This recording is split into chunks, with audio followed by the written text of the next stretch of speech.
გორიზლას მთავარმა მწვრთნელმა საფეხბურთო კლუბი დატოვა. დილას მიერ გავრცელებული განცხადებით რიკარდო კოშტამ ეს გადაწყვეტილება ოჯახური მიზეზებით ახსნა. კოშტას ხელმძღვანელობით გუნდმა 2024 წლის ეროვნული ჩემპიონატი მესამე ადგილზე დაასრულა და კონფერენც ლიგაზე თამაშის უფლება მოიპოვა. ამჟამად დილა მიმდინარე ჩემპიონატში მეორე ადგილზეა, რაც გუნდის განცხადებით რიკარდოს დიდი დამსახურებაა. საფეხბურთო კლუბი თავდადებული შრომისთვის ყოფილ მთავარ მწვრთნელს მადლობას უხდის.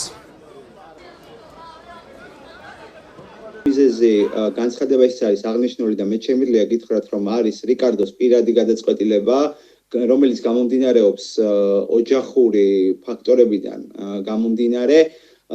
ხოლო რაც შეეხება ახალი მწვრთნელის მუშაობას, მე ახლა მოლაპარაკებების სპეციფიკიდან გამომდინარე, ვინაიდან მიმდინარეობს სამუშაო პროცესი, აი ამ ყველაფრის არ შემიძლია კონკრეტული გვარსახელების და ინფორმაციის დასახელება, თუმცა გეტყვით იმას, რომ სამუშაო პროცესი ახალი მთავარი მწვრთნელის დასანიშნად კლუბში უკვე დაწყებულია. ეს არის შიდა მოლაპარაკებების პროცესი, მაგრამ მე შემიძლია ის თქვა, რომ გამომდინარე იმ ვადებიდან, რაც ჩვენს გუნდს აქვს შემდეგი ოფიციალური თამაშების დაწყებამდე, ხო, ეს პროცესი რაც შეიძლება მალე უნდა დასრულდეს, შესაბამისად საზოგადოებისთვის ძალიან მალევე გახდება ცნობილი ახალი მთავარი მწვრთნელის ვინაობა.